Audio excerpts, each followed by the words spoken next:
Hey y'all, back again. I'm actually really excited. I'm really excited about this week. Again, my name's Keygan. That's with a Y, not an E. I'm a drums and percussion instructor, and this is Friday 421.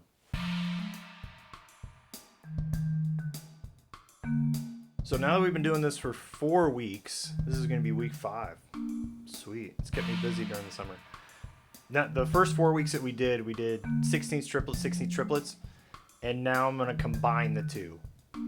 So I'm going to call this one 16th triplet switch.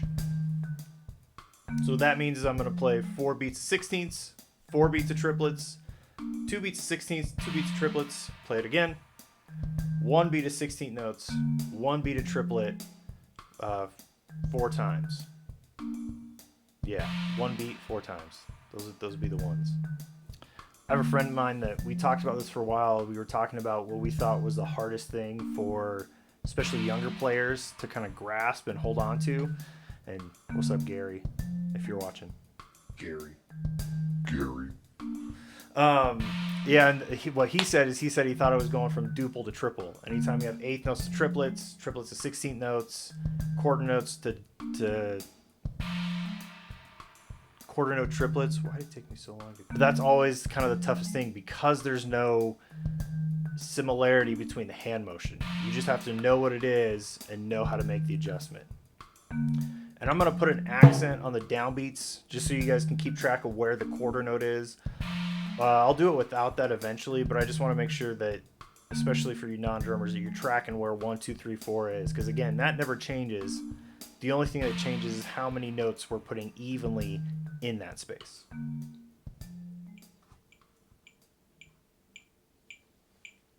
Here's the whole thing.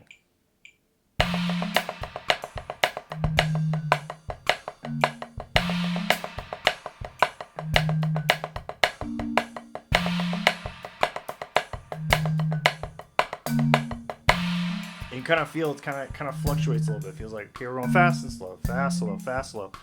I always think of it as if you've ever been tubing and you hook it up to a boat and there's that one line connecting the tube to the line behind the boat. There's probably a technical term for it, but that kind of fluctuates where it stretches out, then it'll come back, stretches out. I always think of it as like that. Here it is without the accents and just straight all one height. Like I said before, where they're all full strokes, except for the last two.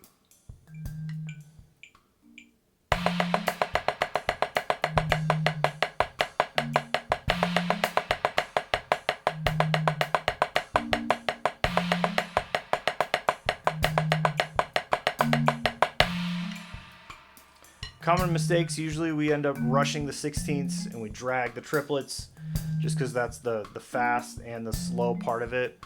So always think about fitting those notes evenly. I want 4 16th notes spread evenly. The space between each one of those is even.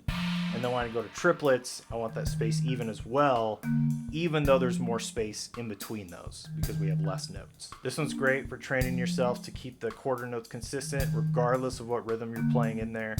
Every time each quarter note comes by, I'm making sure that I make an immediate switch on whichever beat that is and fit those notes evenly in there.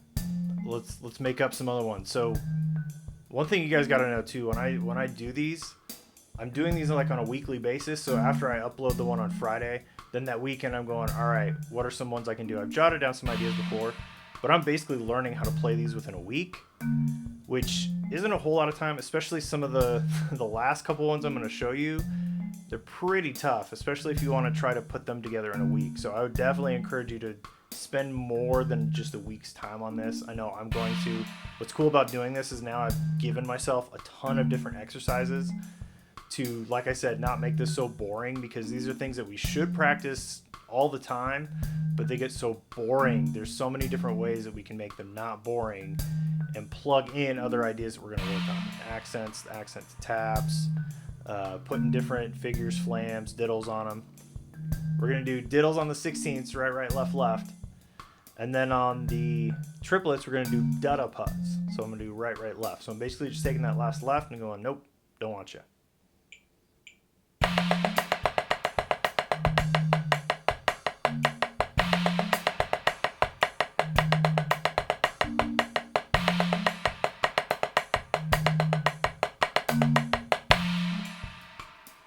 And you can see too how confident I have to be when I switch from triplets to sixteenths or vice versa.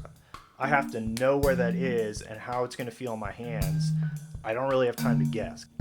The next one I'm going to do is kind of flip from the other one. So instead of diddles and da-da-puzz, we're going to do putta-does and diddles. So we're going to start with the triplets, right, left, left, and go to the diddles, right, left, left.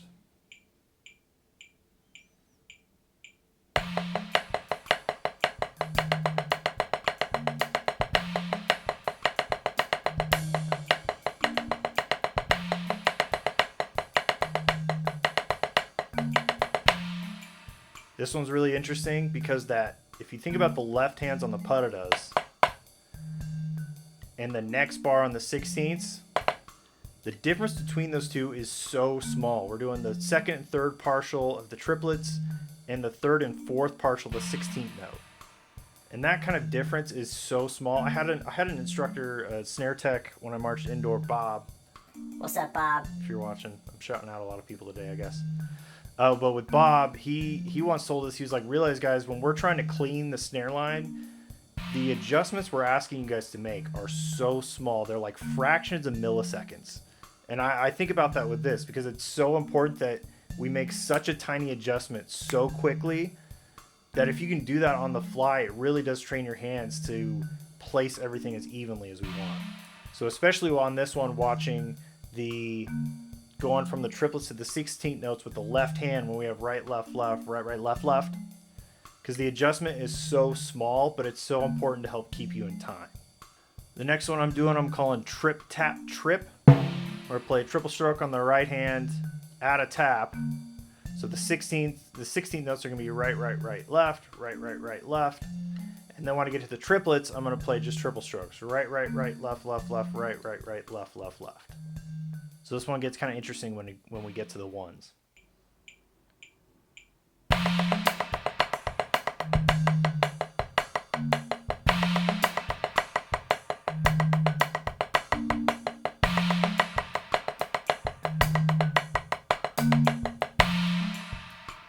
There's a ton of different ways we could fit 3 notes in relation to time. So this kind of gives you discipline of saying, I'm going to fit it in the first 3 notes of 16 notes, or I'm going to spread it evenly across the beat with a triplet. So this one's really good for just learning how to control those notes and how to place them in time. These last 2 are tough. So give me a break if I don't play them well. The first one I'm calling outside in ziddles. And what this basically is I'm going to put, regardless of triplets or 16ths, when I say partial, that means each part of each figure, triplets or 16ths. The first beat, I'm going to put a diddle on the first partial. Second beat, I'm going to do the first partial and the second partial. Third beat, I'm going to put it on only the second partial. On the fourth beat, I'm going to put it on the second and third partial. And I'm going to start on triplets and go all the way through with the 16ths. So I'm going to play just the 4s for you.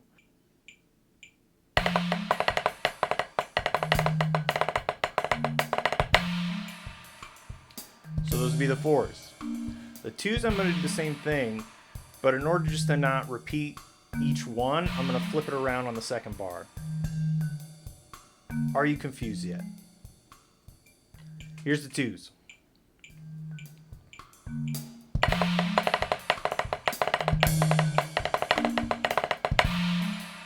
Now the 4s is where it gets real weird. So following the same pattern, first partial, first and second, second and third, but again I'm going to switch it. So the second bar of the 4s, I'm going to do first and second partial, first partial, second and third, and then just the second. So here's what the 4s sound like.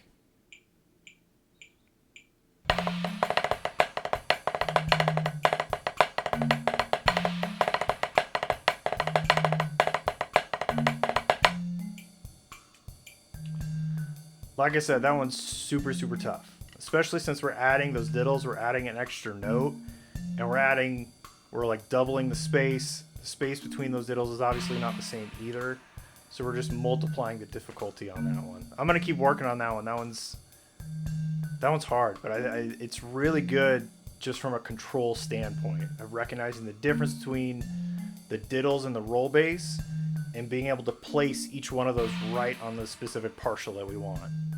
I'm going to try playing the whole thing. We'll see how it goes.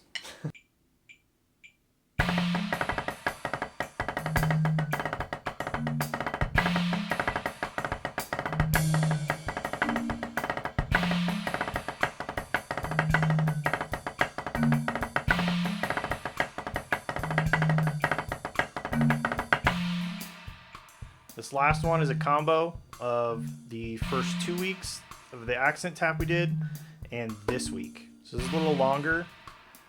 And I think I'm going to call this one Big Mac accent tap because we're going to sandwich the triplets in between. So I'm going to start with the 16ths and go to triplets and accent each one of those partials. That's why we're calling it Big Mac accent tap. So we got bread, meat, bread, meat, bread, meat, bread. If the 16ths are all the bread and the triplets are the meat. So here it goes. I'm going to try playing through the whole thing. You'll see, I'll talk about it after I get done, but on the ones, it gets kind of interesting there too. So, Big Mac accent tap.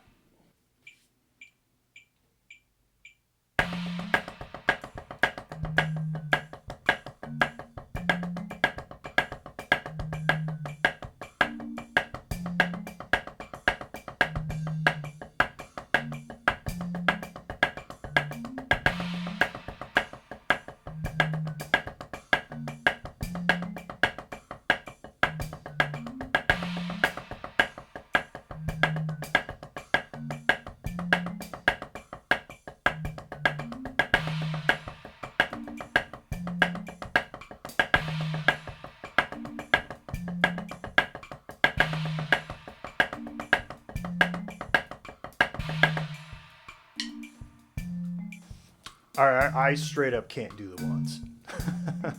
This is a lot harder than I thought I was going to be.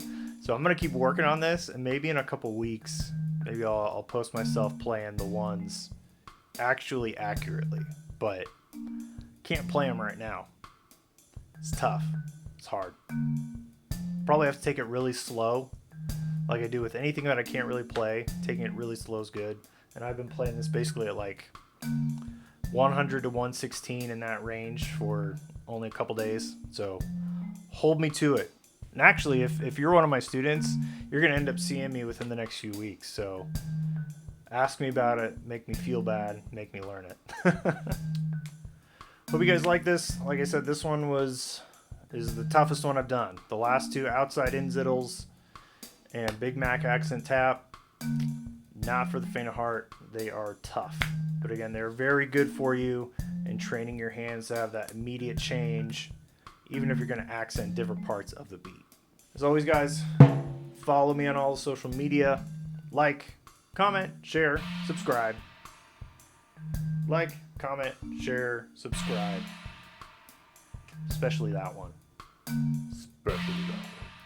Thanks for tuning in. Hopefully you guys found it helpful or at least interesting. I know I've had a handful of people that have talked to me. They're like, I don't drum, and some of it kind of loses me, but it's really interesting. So hoping to keep that up. Hopefully it kind of gets you guys thinking about stuff in a different way. Other than that, Reggie, do you have anything? Oh, you're up here now. Okay.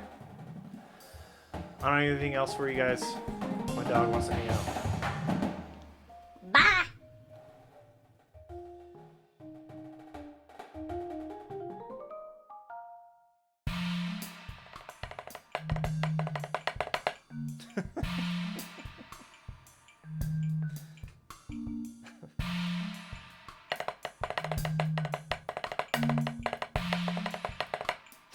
Oh my gosh, this is so bad.